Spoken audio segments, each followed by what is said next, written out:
These are our objectives. I'll give you just a few seconds to kind of review them rather than read them to you.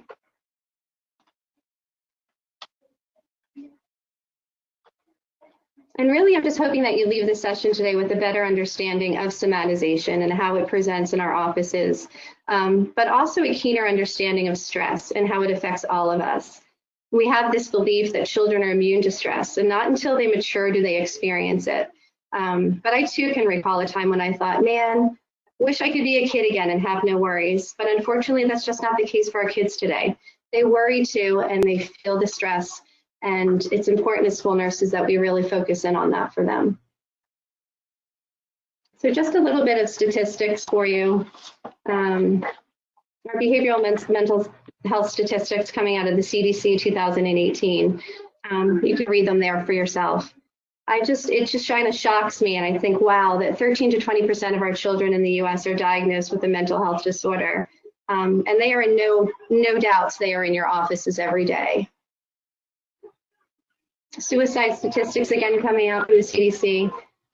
Our suicide rate has tripled since 2007, which I think is staggering. 17% of our high school students seriously consider suicide. And as I just stated, unfortunately, in our lives, we saw 4 children taken way too early to suicide last year. 14 have made a plan, 8% made an attempt, 21% were offered an illicit drug at school. And then we have our binge drinkers. 17% of students are consuming 5 or more alcoholic drinks in a row. So we can see that our kids are struggling, that 10 to 24 age range, they're really struggling.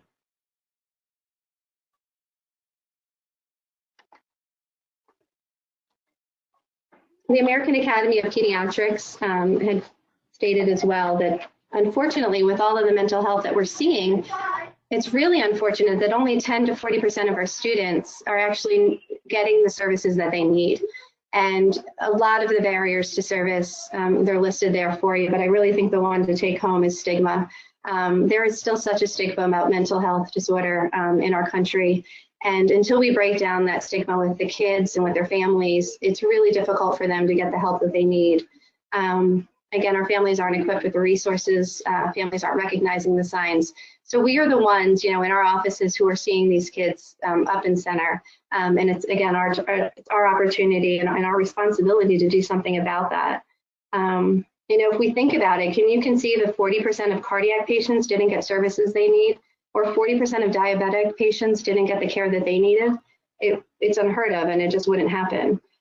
So I just want to ask you, and something to think about as I speak today, how are we doing as a specialty in helping them find help with these disorders?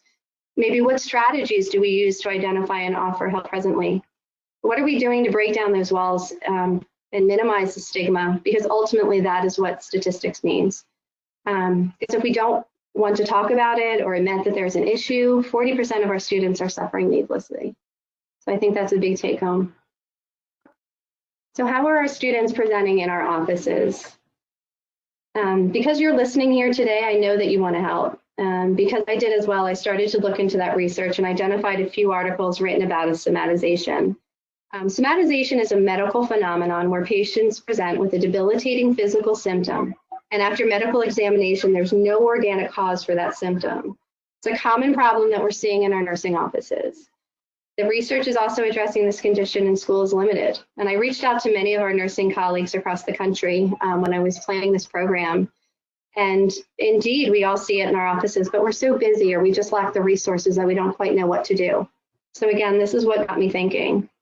As Liz had stated, I am taking graduate classes in social emotional learning. And in these classes, I'm sitting with educators, teachers, school counselors, and oftentimes our discussions bring up the frequent flyer. The teachers say, I have these kids that want to come and see the nurse so often, and it's so disruptive to the classroom, and they're asking me every 5 minutes, and what can we do for them?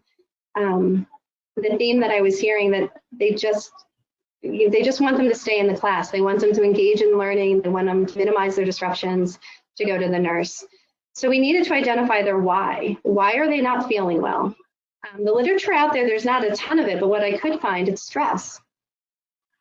The kiddos are experiencing stress, and that's what's causing their symptoms. And our kids that have somatization, as we had said, it's that recurrent multiple medical symptoms with no cause, are having emotional and behavioral difficulties, academic difficulties, poor grades. These are kids with high absentee numbers, social relationship problems. So again, I think it behooves us to do something about it if we can.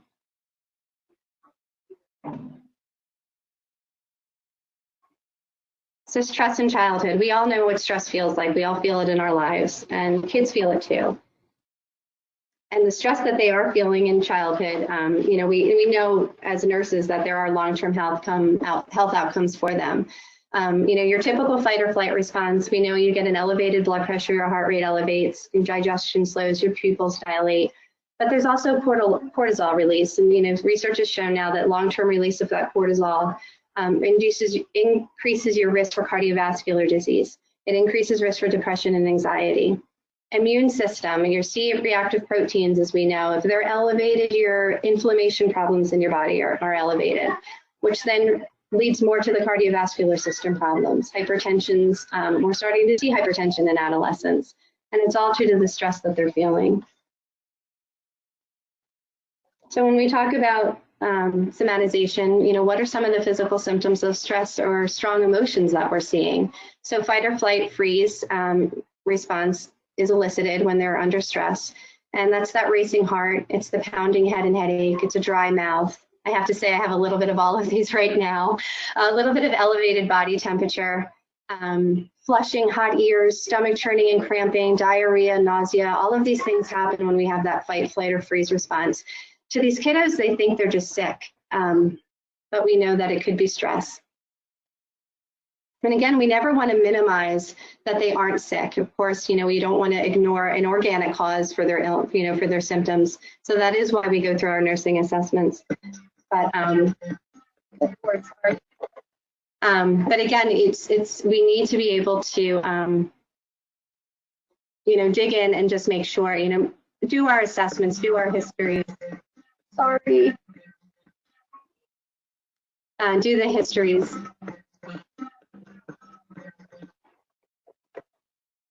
Again, I'm sorry. Do our histories, make sure they're not sick, but then really come back to this information and focus in on them.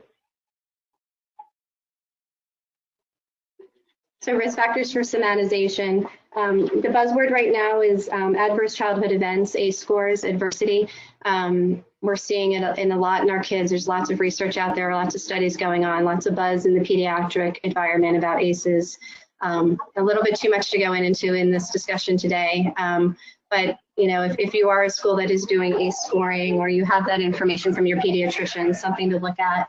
School stress is another risk factor. So bullying, that academic stress that we have, relationship issues, and gosh, digital media. I don't think it gets any worse than that right now for some of our kids. And then social isolation is another one of those risk factors. So I don't think there's a child in our building that aren't experiencing at least 2 or 3 of those risk factors. And again, as I go back to the research, that overarching theme for somatization is stress. It's the #1 cause of somatization in the school-age child.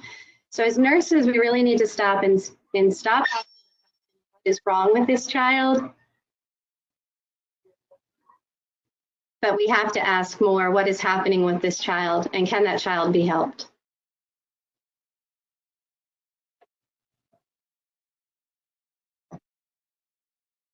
So you're all hearing it right now, and I'm going to share it with you later, but what you're hearing is a bong, and that is my mindfulness bell. Every teacher in our building right now has this app on their computers. It goes off about every 30 minutes. It reminds us to stop and take a deep breath with each bell sound.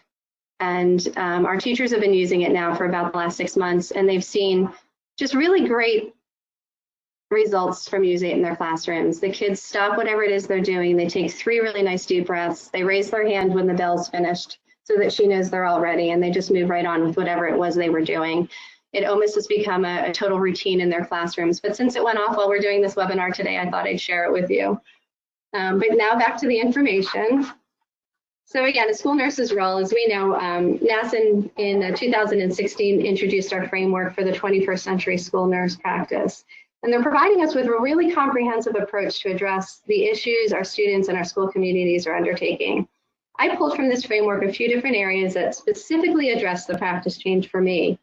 I recall an early conversation with my principal about my desire to do more. And he talked to me about, well, you know, Becky, I know you really want to do more. You are a go-getter, but, you know, this is your box that you live in. This is your job description. And what you're talking about doing is kind of outside of that box. It's like, I'm okay with you doing it, but it's kind of outside of my comfort level. So you're going to have to give me a little bit of time. He's like, I think it's really important, but you need to give me some of that time because it's really not in your job description. And I had to remind him that my job description was created by administrators in the public education or, you know, in the Department of Education in Pennsylvania. Not always are there nurses on that committee that creates these job descriptions.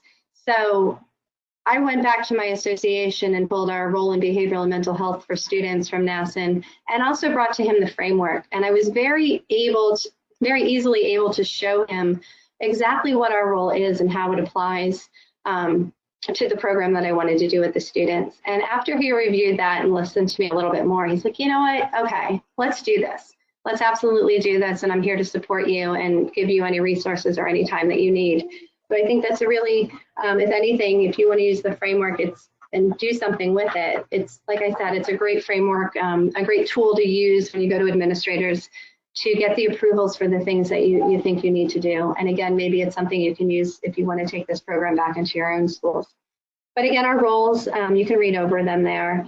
And really, I pulled these roles right from the article and right from our framework. And once I showed him, he was on board.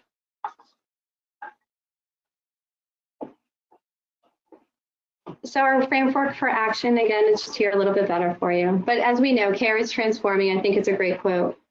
Care is transforming and shifting as we are sitting here. Nurses have to ensure that we are relevant, that the work we are doing is relevant for today's work or today's need and for today's students. And how does this program fit into the framework? So I think my first point is communication. I get out into the building every single day and I talk to our teachers and aides about the students. My counselor and I oftentimes at lunch and review our caseloads. We participate in our instruction support team meetings, which is SAP at the high school levels, and we collaborate with our special ed case managers. So we're always having this collaborative communication to talk about the mental health of the kids and what we can do to help. This program also, for the second point, is that I'm in these classrooms and I'm doing one-to-one in my, and I'm in the classrooms and one-to-one in my office, giving students the skills they need to cope with the stress and hoping to mitigate, you know, them from developing any mental health disorders. And then the third point that I pulled from the framework was our motivational interviewing and counseling. I'm not sure if you're all familiar with motivational interviewing, but it's a way of talking with the student that expresses empathy through reflective listening. So they speak to you and then you reflect back to them. So Johnny, what I'm hearing you say is this: developing a discrepancy between the client's goal or values and their current behavior. So Johnny, what I'm hearing is, I know you really want to do well on this math test, is running out into the hallway or going to the bathroom 6 times helping you do that. You know, kind of bringing them in and then giving them, not argumentatively, but direct confrontation about, you know, any issues they might be having. And through doing that, you're giving them a voice. You're giving them a voice and the opportunity to come up with their own solutions for what might be happening. Kids come into my office and rather than I just jump right in, I'll say, oh, you have a stomach ache? Why do you think you have a stomach ache? And I have them really take some time to think about what could be causing their stomach ache. And then my second question is always, and what am I going to do to help you with it? Or what can you do to help yourself? Community health and promotion is the second area of the framework I wanted to address. So access to care is enhanced as I break down that barrier of stigma. As I'm talking about this program in their classrooms with them, and we're talking about anxiousness and nervousness, and of course I don't bring in depression and anxiety when I'm talking with the kids. I'm not diagnosing them, but I talk about the emotions that stress creates in their bodies. And as we do that and we talk about emotions and I give them the scientific reason why this emotion is causing them to not feel well, it's giving it some gravity and it's letting them know hey, if Nurse Becky wants to talk about it and Mrs. Weber, my school counselor, wants to talk about it and my teacher's happy to talk about it, well, then I guess I can talk about it too. So I'm hoping in some ways, you know, we're improving access to care because we are breaking down that stigma. You know, disease prevention and risk reduction, it's what it's doing. We're really helping to prevent and hopefully mitigate risk factors for the mental health disorders that we're seeing. And then referral to a team of care.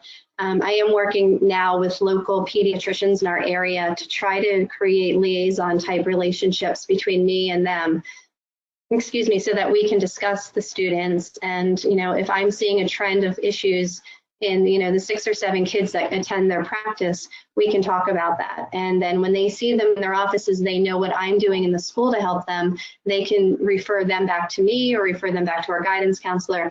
Or if that's not working, then they're able to refer them out to more professional services.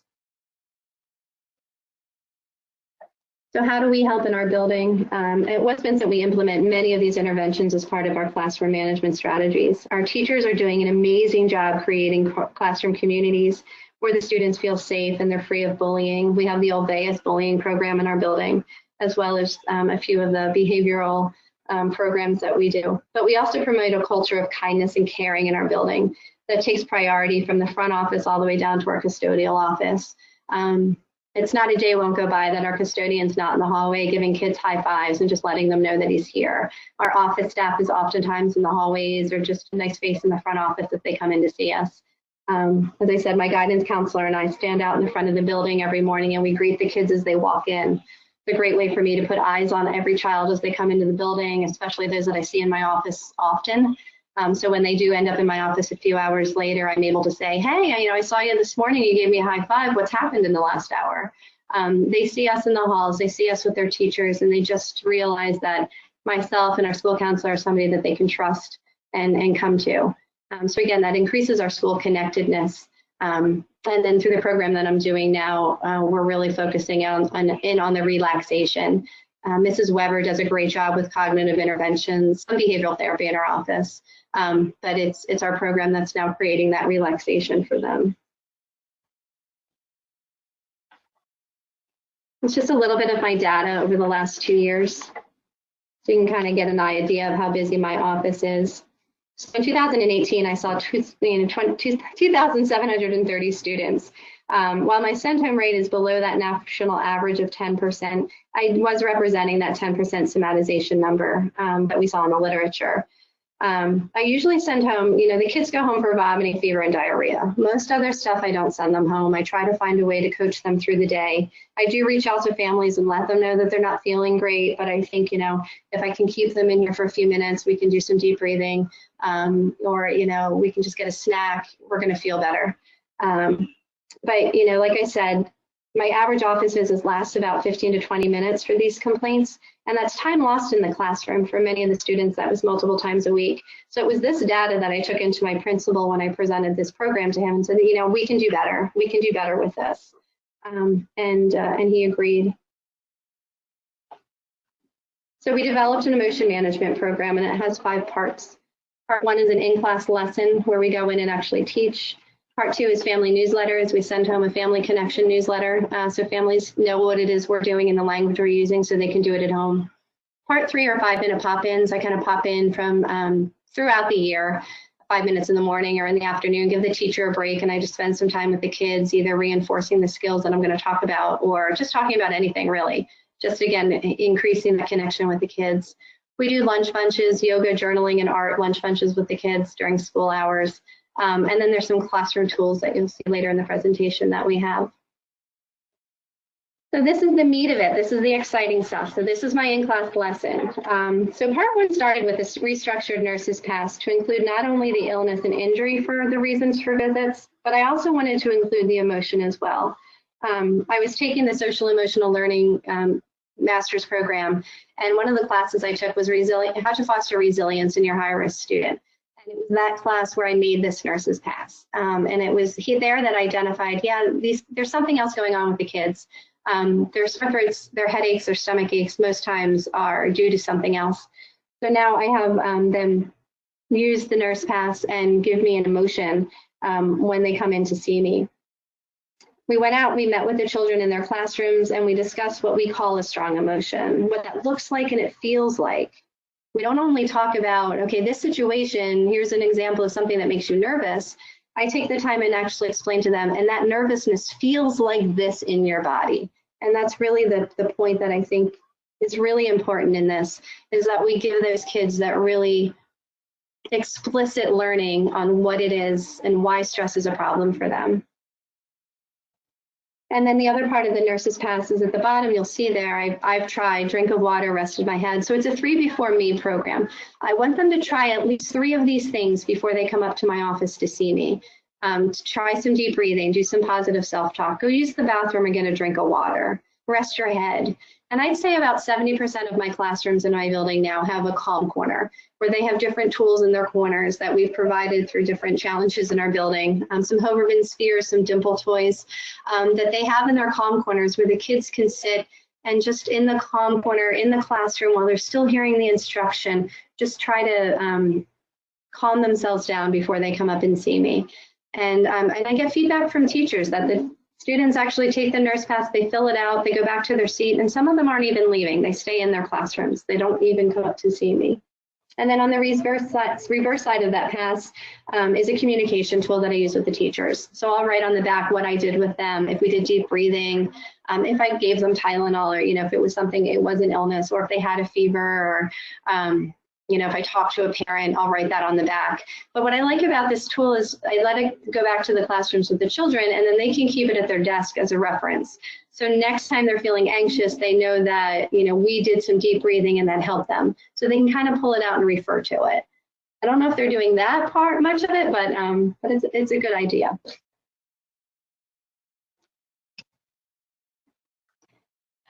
So again, part 1 is that classroom lesson. We go in and we push into the classrooms for 30 minutes. And we usually go in during their morning meeting times. And I always open my lesson with a stressful demonstration. I may say, hey guys, I'm here today to do a lesson with you, but before we get started, your teacher forgot to give you that spelling test or that math quiz. And I just need to take a few minutes and do that with you. So if you can get out your pencils, put away your books, and you can just feel the tension rise in these kids, and you see it on their faces. And I let that go on for about 40 seconds. I'm like, you know what? No, I'm sorry. I'm going to apologize now. I really just needed to trick you for a minute so that you can experience stress. And while you're feeling that right now, I want you to shout out to me some feelings you might be having. And it's amazing. Like the kids will shoot back, oh, I was really nervous, or I'm really angry at you, or I'm really worried. I wasn't prepared for a test. And then from there, I stop them and say, okay, really quickly now, what is your body doing? And I do a body scan. I start at the very top of their head and we go all the way down to their toes. And I say, what is your head feeling like? And they'll say, oh, my head is jumbled thoughts, or my heart's pounding really, really hard. And I'll say, okay, your heart's pounding really, really hard. Is that making your throat feel some way? And they'll say, yeah, my throat's dry, or my throat feels like I have a knot in it. And I'll say, well, is that a sore throat? And they'll kind of think, and then I'll say, and those jumbled thoughts that you're having in your head, is that a headache? And they'll be kind of, well, maybe. And then we talk about our belly. What are we feeling? Oh, I've got butterflies in my belly, or my belly feels really crampy. Okay, well, is that a stomach ache? So I'm explicitly letting them know and hoping that they recognize that they're feeling this stress, their bodies are reacting, and what they would normally call illness, they can say, well, maybe it's stress causing it. Maybe it's because I'm worried, or maybe it's because I'm nervous. And after we do that body scan, I go into and I start talking to them about the flight, fight, or freeze response and how that is reactive in our bodies. And then from there, we go into our stress management techniques. These lessons, and we adjust these lessons to grade level. We may ask the teachers, we always ask the teachers to stay behind. And what we are actually finding are the teachers are reporting that they're using the tools for themselves as well, which I think is amazing. So when we talk about school health and nurses, we're the leaders in our school health, not only are the students important, but our staff is important. Sometimes the staff might be even more important because they are under a great deal of stress. And without them in our buildings, they're not here to teach our children. And then at the end of our lesson, we do give them a card that they keep at their desk, which I'll be showing you in a future slide. So mindful breathing. The Hoverman sphere is there in your picture. That's a sphere I use. If you're familiar with them, when you pull on them, they expand out to be a really large ball, and then when you press them down, they become a smaller ball here in your hand. So what I basically do is I have the kids come to the carpet if it's appropriate for our younger age kiddos. Our 5th and 6th graders, we just keep them at their desk. And I just go over the deep breathing with them. Again, I use that Hoberman sphere to demonstrate a really nice deep breath in as they expand the ball, hold the breath for 2 seconds, then exhale and collapse the ball. And we'll do that 3 or 4 times. And again, I go right into this after making them stressed. And mindful breathing, I think, is the most important technique because it really is the core of any of the techniques that we teach. If you have mindful breathing down, then you can add on to do the meditation and the imagery and all of the other things that we do. And I do talk to them about that this really is the grounding tool that you should have in your toolbox is this mindful breathing. So again, we'll do 5 of those belly breaths using the Hoberman sphere. And then I'll ask them again to do a body scan. Okay, let's start at the top of our heads again. How are those jumbled thoughts in that pounding head?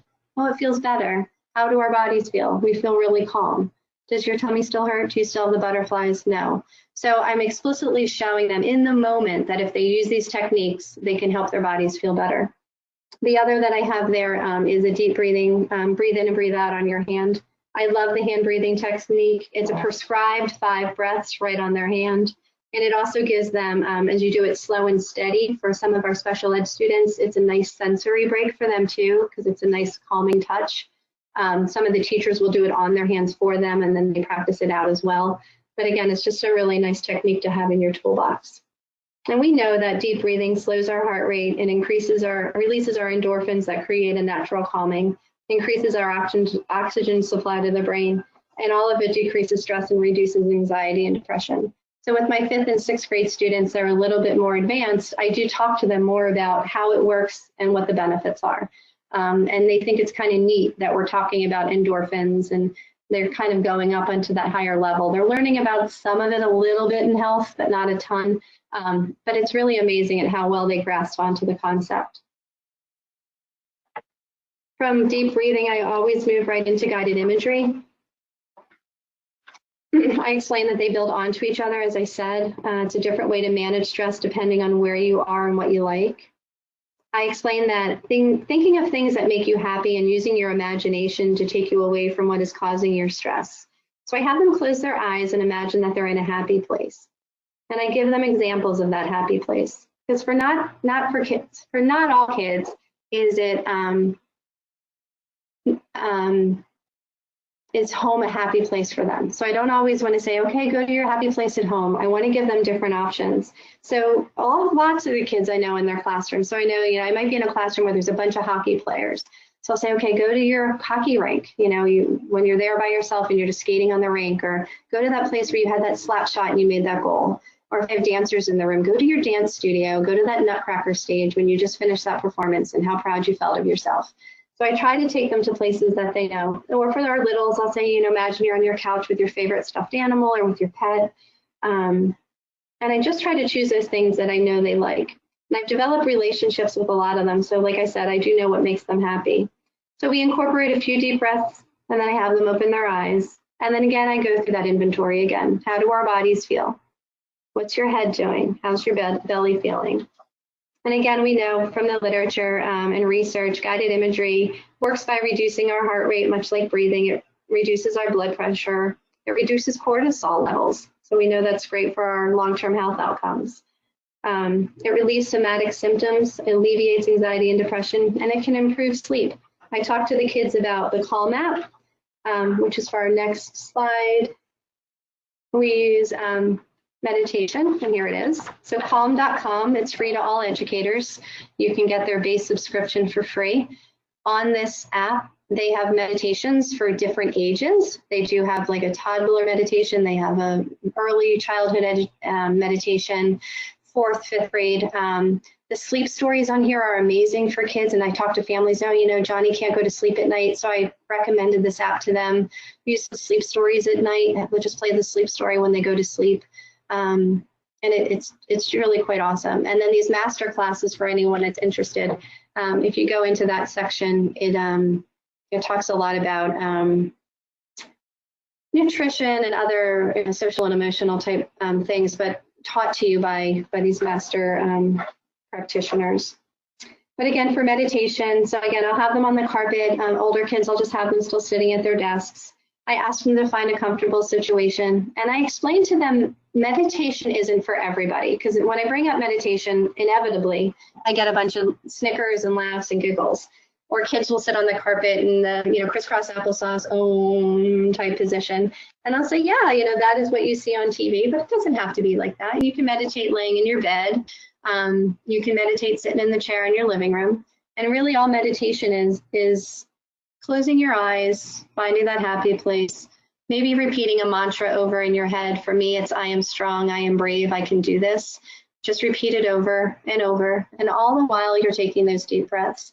But it's something that you're going to do for some time. You might do this one for 3, 4, 5 minutes. And it really is just very helpful, again, to decrease your blood pressure, decrease your heart rates. But for the kids, I tell them it's just a really great way to calm your body. So I'll lead them through like a 3 to 4 minute guided meditation. I have scripts that I use. And there's one that I've just been doing for forever. It's shapes, and then, you're lying in your bedroom. So again, I'll have them close their eyes. Then maybe I'll just put you through a little bit of it right now. So just close your eyes. Imagine yourself in that happy place. And take a nice deep breath in, breathing in all that is good. And then exhale all that is bad. And then another deep breath in. And exhale. And then as I have them doing that, I say, now stay with that breathing rhythm, in and out. Now with your eyes closed, I want you to imagine a red ball floating in the air. Maybe it's a strawberry. Breathe in, breathe out. And then I basically just have them kind of imagine a few different shapes, a few different colors. And then I have them, imagine you're lying in bed in the morning. It's a cold spring day. Your window's open. And again, I just have them take those deep breaths in and out, and I cue them all along. And while they're doing it, it's so neat to see when you first start, they're fidgeting. They're moving around. This is weird. I don't like this. So I'll actually walk around the room and put hands on shoulders or put hands on the top of their head and just kind of connect to them and bring them down. But by the time I get to the middle of it, you can just see all of their bodies start to melt. And then by the time I'm done, they're complete puddles. And every time I ask when they open their eyes, I'm like, okay, how are you feeling now? And they're like, oh, I'm so tired. I'll say, okay, are you tired or are you just calm? Oh, wow, yeah, I guess I'm calm. So it's, like I said, it's not for everybody. And I do express that with them too. If it's not for you, that is fine. I just ask that you sit quietly, respect your classmates, try not to be distracting, and just listen. And maybe you'll want to try it once we get started. And then when I tell them that their eyes are closed, nobody else is seeing you. If all of your eyes are closed, nobody can see you, so you don't have to feel embarrassed. So I do try to address some of those fears that they might be having. And then again, once we open our eyes, we do that inventory again. And I do oftentimes like to tell them, I use these in my office all the time. I was using these before I signed on with you guys tonight. I was using the imagery and some deep breathing. But I think, again, by bringing it back to me and showing that I am vulnerable and I also need to use these, even in my nursing office, I'm here teaching you, so you think I'm the expert on it. I need to use it too, because my office is very stressful. And I oftentimes have to stop and take a few deep breaths. Even when they're in my office, I model that for them, like, oh gosh, there's 6 of you in here. I just need to take a deep breath so that I can focus on you all. And I kind of do it in front of them.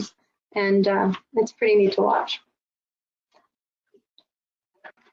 Art is another one of the techniques we use with the kiddos. So I usually bring them, we have them go back up to their desks, and I bring these small coloring sheets. They're only about a 3x6, something they can finish in 5 minutes. And while they're coloring, I'll say to them, okay, use your imagination. So you're using your imagery, you're using your imagination.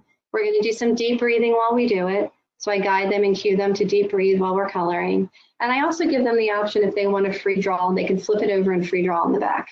So all the while, just trying to give them different techniques that they can find that help them to relax and to calm themselves.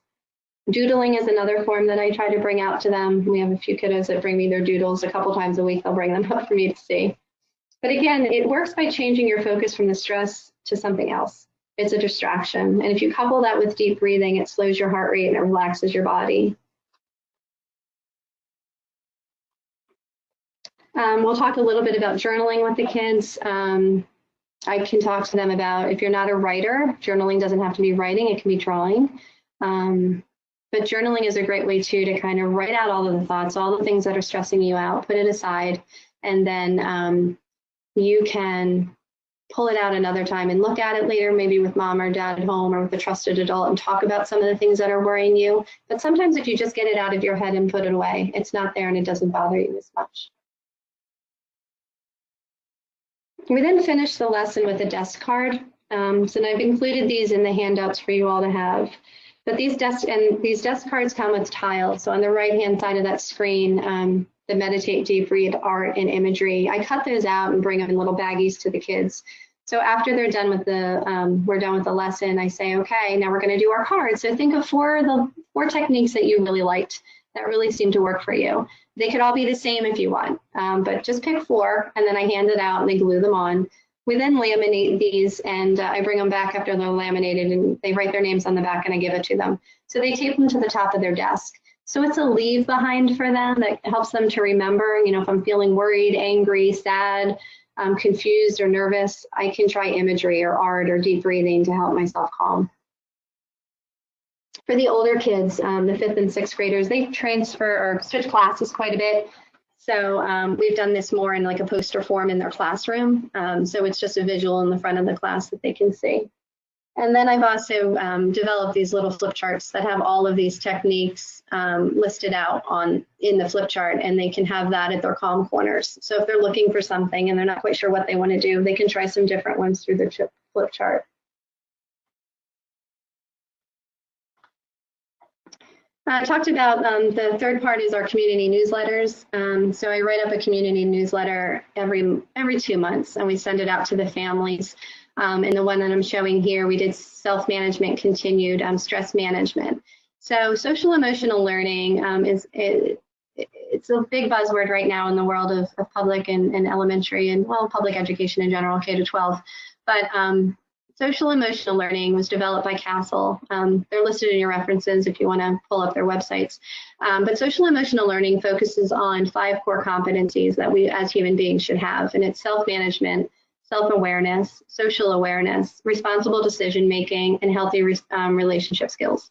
So in our building, we try to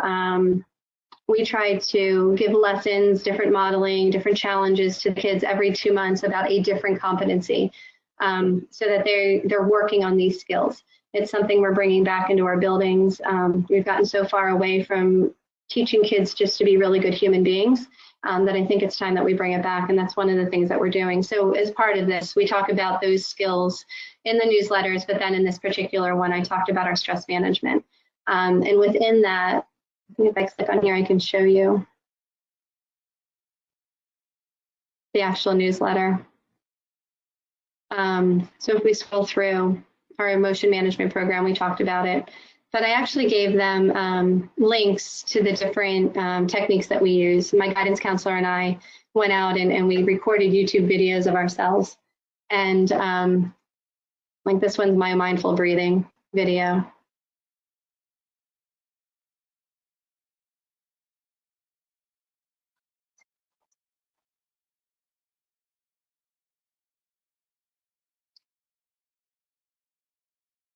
So again, they can kind of use these different techniques from the newsletter, senses, grounding, art, journaling. We talk about these. We do a guided meditation in the meditation. We talk about imagery. There's my bell again.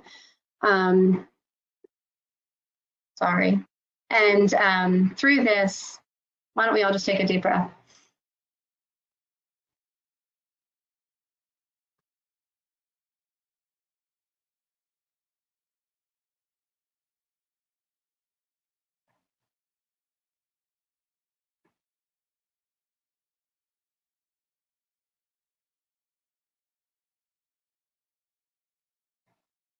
And there we go, we raise our hands, we're all done. So again, we give these out to the families so they can use them at home with the students as well. Lots of the families have responded back to us, just excited to have this tool at home for them. They know the language we're using, and I really do think that's important that we be that liaison also to home. We also provide at-home challenges where we have the kids for this month, we had them journal about 2 or 3 of the techniques that they use at home or at school, and then bring that back and share during their morning meetings. So again, we just give out these different home challenges that they can use.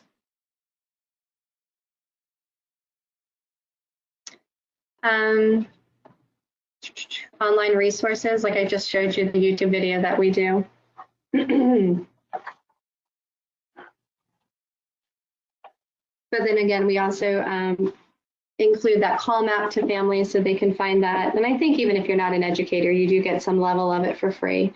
And then Castle, Castle Search Institute and Aspen Institute are 3 websites that are just packed filled with a lot of different social and emotional type articles, learning opportunities, lessons that you can use in your classrooms for educators. But there's so many different ways that you can spin it into a nursing program as well. And again, those are listed out in the resource section at the end of the presentation for you. So after, we went out and we did this in the classroom, the kids were starting to come into my office, so they were using the cards. So I thought, you know what, let's make this a 5th vital sign. So now I have this card actually on my desk. The kids will come in, and when they sit down and I take their temperature, I look at their throat, I'll have them pick an emotion for me. They may have checked one off of the nurse's pass, but sometimes they don't. And if they don't, we just kind of go through this. Are you feeling any of these, or have you felt any of these in the last hour or since you came to school today? It doesn't have to be at the moment. It could be something coming up, something that was in the past. Oftentimes they'll pick one, and then we'll kind of just sit down and talk about it and how does it make us feel. Sick comes up quite often, but I do try to have them pick something else with that too. Afraid and sick are quite frequent with our little guys because they just don't know what's going on in their body, and it kind of makes them afraid or worried. But again, it's changed my practice in the office. And again, I use that motivational interviewing to enable them to use their voices in their own care. We're assisting their students with health needs, self-care, and coping by doing that. And counseling often has an individual student focus, although it can be done with groups as well, but on that individual level, it really is effective. And I think one of the more important things too to bring out is that when I come to our instruction support team meetings, I'm coming with data now. I'm coming in saying, Johnny saw me 6 times last month or last week. He identified 4 times that he was worried. And when I dug in, he's worried about math. So maybe is there something we can do to help support him in math? Or, Tristan came in last week and he was saying that he was afraid and there's something going on at home. So I'll sit down with the principal and the guidance counselor and we'll kind of talk through that and see where we need to go with that.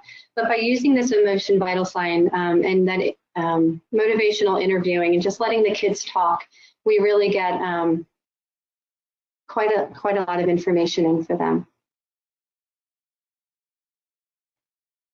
All right. So this is just some of the feedback that we've had.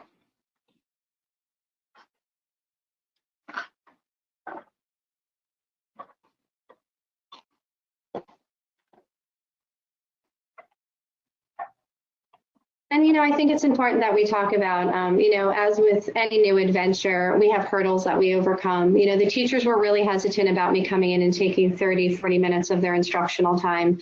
But after I explained to them, if I'm taking 30 minutes of your time 1 time a year, and that's going to save you from losing this student to my office 3 times a week for 20 minutes at a time, isn't that kind of helpful for you? How do I have time to do this? This is a quick little slide. Those walkabouts I talked about, I greet the kids. I minimize their first hour coming to my office.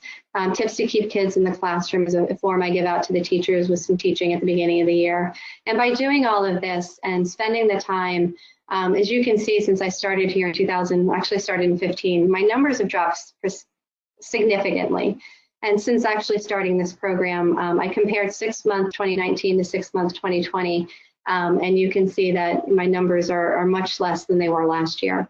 And I say to the kids, it's not that I don't want you to come to my office. I want you to come to my office with some authenticity and honesty. I want you to be able to come in a way that I can help you, because Mint really isn't going to do it. Again, I took this data back to our school board and my principal, and this year already, my total visits are down 26%, headaches are down 18%, stomach aches are down 21%. There's a screen in front of me, so I can't see that. But I'm seeing significant reductions in that. And as I mentioned earlier, I think that the smartest and the most amazing thing to take away from this is I'm breaking down that stigma. The kids are happy to come in and talk about it now, and it's a really nice, honest discussion. And that's kind of it for me for now. So if anyone has questions, we'll be taking some questions. Yes, there is a question box. If you'd like to enter a question for Rebecca, please do that. I do have a couple to get started. The first one is regarding the other strategies that you use to engage your principal in allowing you to start the program. You had talked about data and then using some of the NASN documents, the framework, and the position document on social emotional wellness for students. Is there anything else that you would like to add about strategies? Because that's, I think, something challenging for school nurses, you know, to convince their building administrator that this is important for the students. Right. So I think, fortunately for us here in Owen J. Roberts School District, our superintendent is a huge promoter of social emotional learning in our district. And we're actually running a new curriculum through the district in the next 3 years, where we're rolling out SEL in all of our curriculum. So for us, it comes down from the top. She was on board with it. She had heard about it and actually sent pupil services over to me to go out and speak to the school board. So I think anything that you can do to get the word out of what you want to do and how it's going to benefit the students, if you can go into that principal with that kind of that information ready to go, you know, I'm fortunate that he supports it. He wasn't tough to kind of bring over. And I think really if you could show him, here's a nurse's office that was super busy and look where their numbers are. I think that's really valuable data. Again, it's not that we don't want them to come, because I don't want to work myself out of a job, but it's just I think just, you know, giving that, I don't know, just really going in with the data. It's really I think your biggest and best strategy. And then getting buy-in. I had buy-in from my counselor, I had buy-in from my teachers, and they were kind of coming to him saying, you know what, we don't mind. We would love for her to come in. It's not going to upset us. It's not going to, because he's always trying to protect their time and the academic time. That I think if you can just prove that this 1 30-minute lesson can really make this huge difference. Okay, great, thank you.